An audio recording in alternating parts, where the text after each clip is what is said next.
del Antiguo Testamento. Es del primer libro de Samuel, el relato del llamado de Samuel, este jovencito que escucha la voz del Señor por primera vez. Recuerden, antes que nada, Samuel es el hijo de Ana, Ana que rogaba a Dios por un hijo y luego recibe este gran regalo. Pero luego, muy temprano, Ana lo regresa al Señor. Lo lleva de regreso al templo de Silo a Elí, el sacerdote que luego cuida de él. Así que es una historia hermosa, una historia extraña. Muestra la disposición de esta madre. Recibió el regalo de Dios y luego devuelve ese regalo. Sabemos entonces que este chico jugará un rol muy importante en la historia de la salvación. Efectivamente lo hace. Y este es ahora el relato de su llamado. Está con Elí, su mentor y protector. ¿Y dónde están? Están en el templo, allí es donde Ana lo dejó. Pero escuchen cómo empieza. Samuel estaba durmiendo en el templo del Señor, donde se encontraba el arca de Dios. Ahora, les he dicho esto antes, dormir en la Biblia no es una imagen positiva, dormir es una imagen negativa, significa falta de atención espiritual. Hemos escuchado poco antes que la palabra del Señor era rara en aquellos días. Ahora, ¿es que Dios no estaba dispuesto a revelarse? No lo creo. La razón de que fuera rara era que la gente estaba durmiendo en el templo. Estás en el templo, estás en el sitio de alabanza y no estás prestando atención. Te has quedado dormido. Amigos, qué parecido es esto a nuestro tiempo, pienso, donde especialmente en Occidente una gran cantidad de gente se ha dormido. Este secularismo insulso, este materialismo, no hay un Dios, Dios no existe, no te preocupes por Dios, vive tu vida en tus propios términos. Eso es lo equivalente a estar dormido en la presencia misma de Dios. Luego escuchamos esto. El Señor llamó a Samuel y él respondió, aquí estoy. Ahora, de nuevo, en la historia de la salvación, en las vidas de los santos, pienso que Dios ocasionalmente habla con una voz que puede ser oída. Pienso que lo que se está señalando aquí, sin embargo, cuando la Biblia se refiere a escuchar la palabra de Dios, escuchar la voz de Dios, típicamente significa oír la voz de la conciencia. ¿Conocen esa gran escena sobre Elías? Elías está huyendo de Jezabel y llega al desierto y finalmente llega a la montaña del Señor y hay un gran terremoto y luego hay un fuego y luego hay un viento y todas esas cosas dramáticas y luego escucha esta voz suave que susurra y sabe que es el Señor. Bueno, yo les aseguro que todos hemos escuchado esa suave voz que susurra. Es la voz de la conciencia. John Henry Newman se refirió a la conciencia como el vicario primitivo de Cristo en el alma. Es una descripción maravillosa. Incluso antes que el Papa sea el vicario de Cristo, el primitivo, el primer vicario de Cristo en el alma, es la conciencia. La voz de Dios, la minúscula voz que nos comunica la voluntad y propósito de Dios. Permítame decir un par de cosas más sobre la conciencia. Creo que la primera dimensión de la conciencia es el llamado a ser una persona recta. Piensen en eso. En cierto momento de la vida, todos tenemos que tomar una decisión. ¿Qué tipo de persona voy a ser? ¿Alguien que solo busca placer? ¿Un hedonista? ¿Alguien que solo busca una posición alta, ser ambicioso? ¿Voy a ser una persona exitosa en la profesión? ¿Voy a ser un hombre de dinero? Esos son caminos que podemos tomar. O podemos decir, bajo la indicación de nuestra conciencia, no, voy a ser una persona honesta. Escuchen ahora, incluso si eso significa que no voy a ser rico, incluso si eso significa que no voy a ser famoso, incluso si eso significa que no le voy a caer bien a la gente, el acto más fundamental de la conciencia es decir, esta es la clase de persona que quiero ser, una persona honesta. Luego creo que una segunda dimensión de la conciencia es ser conscientes de esa suave voz que nos dice qué hacer y qué no hacer en una situación particular. Piensen en esto por un momento. ¿Acaso no es curioso que nos refiramos a la conciencia como una voz? Lo que es decir, algo que pertenece a una persona.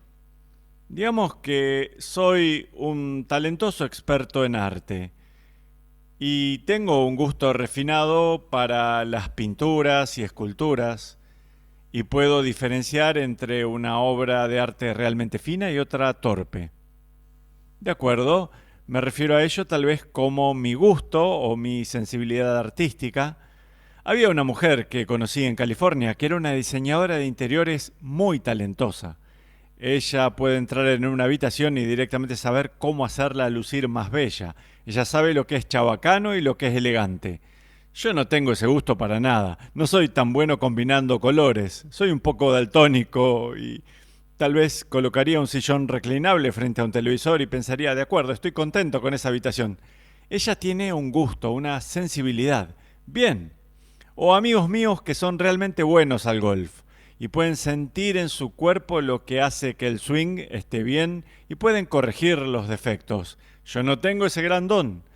Esa es la razón por la que, como la mayoría de los amateurs, batallo con el golf. Mi punto es que todos tenemos estas sensibilidades, sensaciones, intuiciones, gustos, pero no nos referimos a ellos como voces.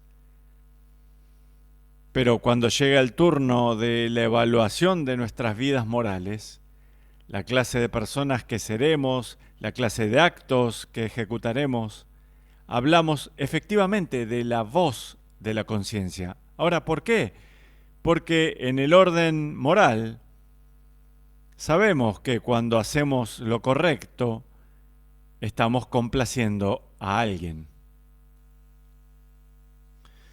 Cuando hacemos lo incorrecto, lo que nuestras conciencias nos dicen que no hagamos, no es que solo, he dado un paso en falso estéticamente, mostré mi mal gusto en el orden moral.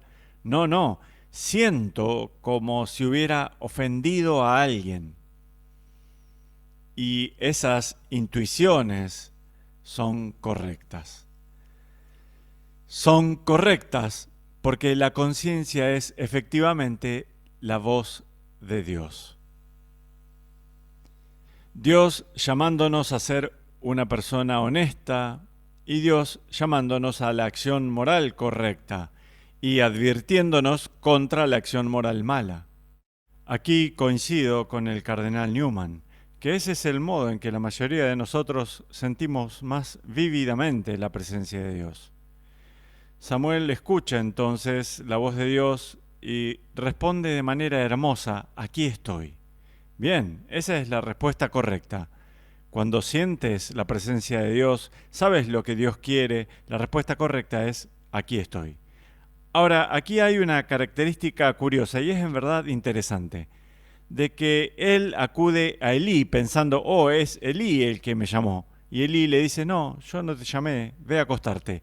Luego el Señor lo llama de nuevo y el chico piensa, es Elí que me llama. Y una vez más el anciano le dice, no te llamé. Y solo la tercera vez Elí dice, de acuerdo, sé de qué trata esto, este es el Señor. Bueno, este es el asunto. Vean, cuando somos niños pequeños, nuestros padres juegan el rol de la conciencia en cierto modo. Con un niño pequeño un padre le dirá, no hagas eso o haz aquello. Y luego esa voz, mientras el niño crece, se interioriza más. Es como si tuviera mi padre o mi madre dentro mío diciéndome lo que hacer. Finalmente, sin embargo, llego a la edad adulta, me doy cuenta que no es solo la voz de mi padre. Eso no es mi memoria de la voz de mi padre. Esa es la voz de Dios. Así que, del mismo modo en que Samuel confundió la voz de Dios con la de Elí, nos desplazamos hacia un aprecio de la conciencia a través de varios mediadores. Me parece bien. Ese es el modo en que funciona cuando nos hacemos adultos. Pero finalmente, tal como intuye Elí acertadamente, no, ese es el Señor. Ese es el Señor. Ve a escuchar lo que te dice. Ahora, aquí hay algo más. Y la historia termina aquí, así que termina de una manera muy positiva. Pero continúen leyendo esta historia en la Biblia. ¿Qué encuentran? Dios le dice al pequeño Samuel algo espantoso, que debido a la corrupción de Elí y la corrupción de sus dos hijos, Jofní y Pinjas, va a enviar destrucción sobre Israel. Es un mensaje terrible el que le da a este chico para que le comunique a Elí. De acuerdo. Habitualmente tu conciencia te dice que hagas cosas maravillosas, placenteras. No que yo sepa. Mi propio ego, mi yo hedonista, me dice siempre, sí, toma el camino fácil, haz lo que te sea placentero, evita el sufrimiento y haz que tu vida sea placentera. Pero la conciencia no. ¿Tengo razón, cierto? La conciencia no. La conciencia, que es el vicario primitivo de Cristo en el alma, a menudo nos llama a tareas muy difíciles y nos advierte en contra de posibilidades que son profundamente atractivas. Saben de lo que estoy hablando, compañeros pecadores, ¿cierto? Saben exactamente de lo que estoy hablando. Me asomo al portal de la enojada llama de la tentación y cada vez que paso por ahí siempre escucho mi nombre. Ese es Bob Dylan, pero tiene razón, ¿cierto? Siempre siento el tironeo de la tentación y la conciencia diciendo, no, no, no tomes esa ruta, aunque sé que es atractiva, sé que luce placentera para ti, pero no tomes esa ruta. O del otro lado, esto es lo que necesito hacer y sé que te va a costar, sé que va a ser doloroso, sé que no le caerás bien a la gente, pero eso es lo que tienes que hacer.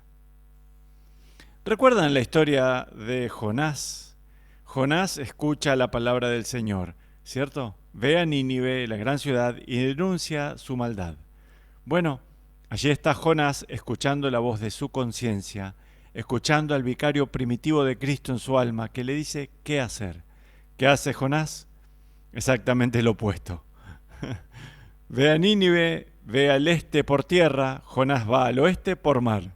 Va a Tarsis, intenta navegar hasta el final del mundo. Pero, vean, no pueden alejarse de su propia conciencia. Ese es el punto de la historia de Jonás. El Señor se lo traga y lo lleva de regreso justo al lugar que Él desea, porque la conciencia está en ti. No puedes alejarte de ella, no puedes huir de tu conciencia. Obedézcanla entonces. Obedézcanla. Samuel, Samuel, aquí estoy.